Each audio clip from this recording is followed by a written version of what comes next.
실제로 박준모 수사관처럼 위장 잠입 수사를 하게 됐다면 박준모 수사관이 극중에서 한 범죄 행위들은 어디까지 커버가 되는 걸까요?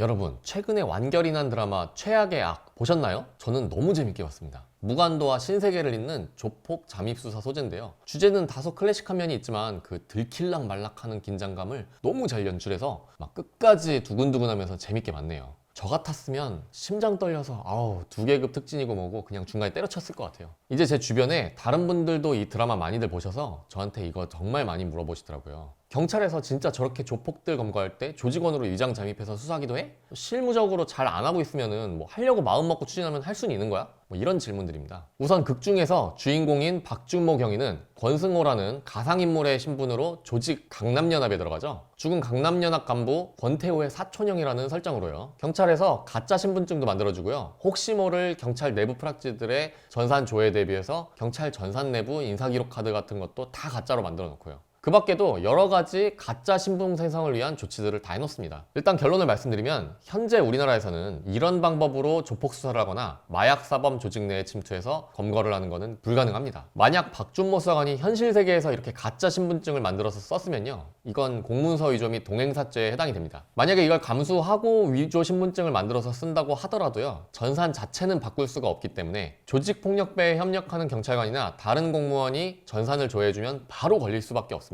N번방 사건의 조주빈도 동사무소 공무원을 섭외해서 신분 조회를 했다고 하죠. 그런데 방금 말씀드린 N번방 사태 덕분에 디지털 성범죄 사안에 대해서만은 이러한 위장 신분을 이용한 잠입 수사가 가능해졌습니다. 21년에 아청법 제25조의 2로 신설된 조항에서는요, 아청물 제작이나 유포, 불법 촬영들과 같은 디지털 성범죄 관련 수사를 할 때는 신분 위장을 위한 각종 조치, 위장 신분을 사용한 계약이나 거래, 그리고 이러한 성착취물이나 불법 촬영물을 소지, 판매, 광고하는 일까지도 허용하도록 하고 있습니다. 이런 위장 수사가 실제로 성과를 꽤 거둬서요, 수백 명에 달하는 성착취물 판매자, 구매자들이 검거되기도 했습니다. 이게 검거 숫자 이상의 의미가 있는 게, 이런 잠입 수사가 이루어진다는 인식이 이제 되고 나면 판매자나 수요자 둘 다 엄청나게 위축이 될 수밖에 없단 말이죠. 그래서 전체적인 범죄의 파이도 이렇게 줄어드는 근본적인 효과까지 있게 됩니다. 그래서 최근에는 마약 범죄가 날로 창궐해가는 이런 시점에 아청법의 위장수사제도가 마약류관리법이나 그 외의 범죄들에도 확대 적용돼야 된다는 말들도 많습니다. 저는 개인적으로 크게 찬성한 입장입니다. 아청법의 성착취물이나 불법 촬영물 관련 범죄나 최근의 마약 범죄나 다 그 양상이 비슷한 면이 굉장히 많습니다.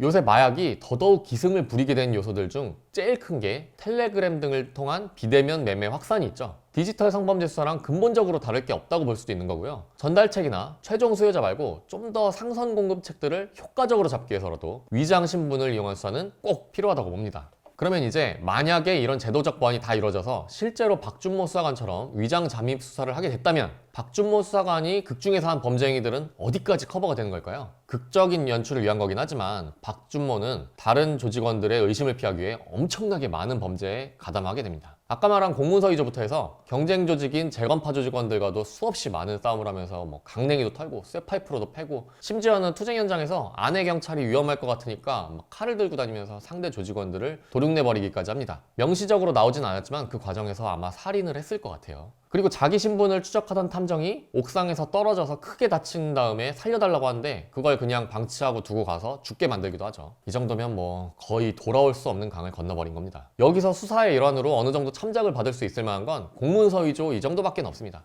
박준모 경위는 나중에 공을 인정받아서 2계급 특진을 하고 경위견장을 단 채로 이제 드라마가 끝나는데요. 현실이었으면 살인, 특수폭행, 공문서 위조 등등으로 경위계급 대신에 수용번호를 부여받고 깜빵에 가는 걸로 끝났을 겁니다. 다른 영화긴 한데 비슷한 내용의 영화 독전에서는 마약 수사를 위해서 브로커로 위장 접근하던 주인공 조진웅이 의심을 피하기 위해서 다량의 마약을 투약한 장면이 나옵니다. 이건 어떨까요? 아무리 마약 수사를 위한 거라고 하더라도요, 마약류 투약까지 허용될 수는 없고요. 이것도 결국 처벌 대상이 되는 범죄 행위가 될 겁니다. 그렇기 때문에 결국 실제로 위장 잠입 수사를 한다고 하더라도 그 한계는 명확할 수밖에 없고, 여러 언더커버 영화들에서처럼 핵심적인 조직원이 돼서 활약하기는 좀 어렵습니다. 그냥 말단 조직원 정도 돼서 정보를 모으는 정도가 아마 한계일 겁니다. 외국사를 찾다 보니까 경찰관이 대학에 학생으로 위장 편입해서 학사 생활을 하면서 그 학교 내에 성행하는 마약 거래 정보를 모아 이걸 검거한 사례는 있더라고요. 그리고 여담으로 저는 개인적으로 그 황민구 형사의 캐릭터가 참 마음이 아팠습니다. 이건 뭐 경찰이 아니라 그냥 깡패죠. 깡패죠. 작중에 깡패로 나오는 사람들보다 더 미친 사람으로 묘사되는 게 이 황민구 형사입니다. 작중의 깡패들은 양복 입고 막 폼 잡으면서 서로 막 허세 부리고 싸우고 마약 갖고 사업하고 뭐 이러는데, 이 형사라는 양반은 껌 씹고 다니면서 막 야비한 표정으로 다른 사람들 협박하고 고문 비슷하게 사람 패고 그런 것만 계속 나옵니다. 영화 배경이 30년 전인 90년대라서 그런 것도 있긴 한데, 이게 참 아직까지도 우리나라 미디어에 경찰이 이렇게 안 좋게 많이 나오는구나 싶어서 참 씁쓸했습니다.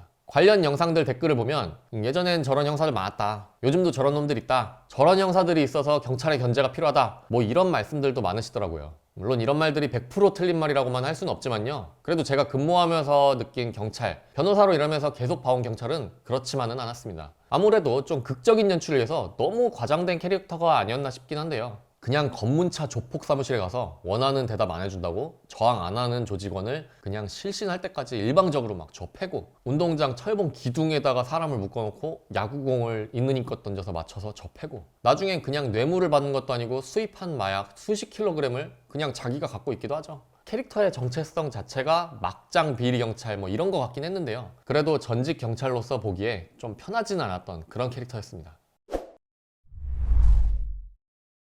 오늘은 언더커버 드라마 최악의 악 내용을 리뷰해보면서 이런 잠입수사가 실제 현실에서도 가능한지에 관한 말씀을 한번 드려봤습니다. 오늘 영상 여기까지고요. 다음 영상도 알찬 내용으로 찾아뵙겠습니다. 영상이 유익하셨다면 구독과 좋아요 부탁드립니다. 끝까지 봐주셔서 감사합니다.